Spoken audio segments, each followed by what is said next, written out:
Once upon a time, in a faraway land, in a magical forest, there lived a girl in a beautiful village. This beautiful girl's name was Cinderella. Cinderella's heart was as beautiful as her face. Cinderella lived with her stepmother and stepsisters. Her stepmother and stepsisters were very cruel. They were never nice to Cinderella. They always yelled at her and scolded her. Cinderella had to clean all day. She cooked, she sewed. She worked tirelessly every day. Her stepsisters had many beautiful dresses. They wore new dresses every day. Cinderella, however, wore old, ragged clothes. She was very sad. Her clothes were always torn and dirty. "Cinderella, clean the floors!" her stepmother would yell. Every day she gave her new chores. "And hurry up!" her stepsisters would yell. Cinderella would sigh. She really wanted to go to the ball. The prince was giving a ball. All the young girls were invited. Cinderella wanted to go too, but she didn't know how she could go. But her stepsisters laughed at her. "You can't go to the ball," they said. Cinderella was very sad and heartbroken. One day, a letter arrived. An invitation to the prince's ball. This invitation was to a magical night that everyone dreamed of. Cinderella's stepsisters were very excited. They spun around the room. They started preparing their dresses and jewelry, imagining how they would look at the ball. Cinderella looked at her worn-out shoes. She thought about how inadequate she felt next to them. "You can't go, Cinderella," her stepmother said sarcastically. "You have a lot of work to do." Cinderella ran to the garden. She sat by the well and cried. Tears streamed down her cheeks. Suddenly, a bright light appeared. This light, illuminating the garden, caught Cinderella's attention.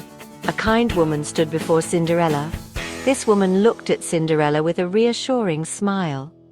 "Who are you?" Cinderella asked curiously. Who was this unexpected visitor?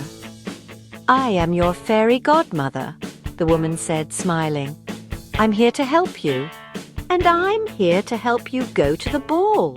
The fairy godmother waved her wand. Suddenly, a magical air filled the surroundings. Cinderella's old clothes transformed into a beautiful dress. This dress was more beautiful than she could have ever imagined. Sparkling glass slippers appeared on her feet. Cinderella couldn't believe her eyes. These shoes fit her perfectly, as if they were made just for her. Cinderella went to the ball in a magical carriage. When she entered the ballroom, everyone looked at her. She looked very beautiful. The prince saw Cinderella. He walked over to her. "Would you like to dance?" he asked. Cinderella was a little excited, but she said yes. They danced all night. Cinderella was very happy. She forgot all her troubles. But then the clock began to chime. It was getting close to midnight. Cinderella had to leave. "I have to go!" Cinderella cried and ran out of the ballroom. The prince tried to follow her, but Cinderella was very fast. While running, Cinderella lost one of her glass slippers. She didn't have time to stop. When the clock struck 12, Cinderella arrived home. Her beautiful dress was gone. The magical carriage was gone. All that remained was one glass slipper.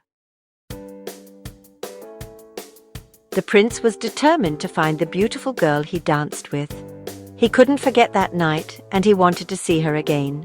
He took the glass slipper and went from house to house. He knocked on every door and searched for the owner of the slipper. He asked every young girl to try on the slipper, but it didn't fit anyone. The stepsisters tried to force their feet into the slipper, but the slipper didn't fit anyone. Then the prince saw Cinderella, and his heart began to race. He asked her to try on the slipper too. It fit perfectly. The prince was overjoyed. The prince realized he had found his true love. The prince and Cinderella got married. They lived happily ever after. Everyone talked about their happiness. What about the stepsisters? They realized their mistakes. They learned their lesson and were never mean again. They got along with everyone and were happy. Well, my little friends, if you liked our story, don't forget to subscribe to my channel and turn on notifications. Goodbye and stay safe.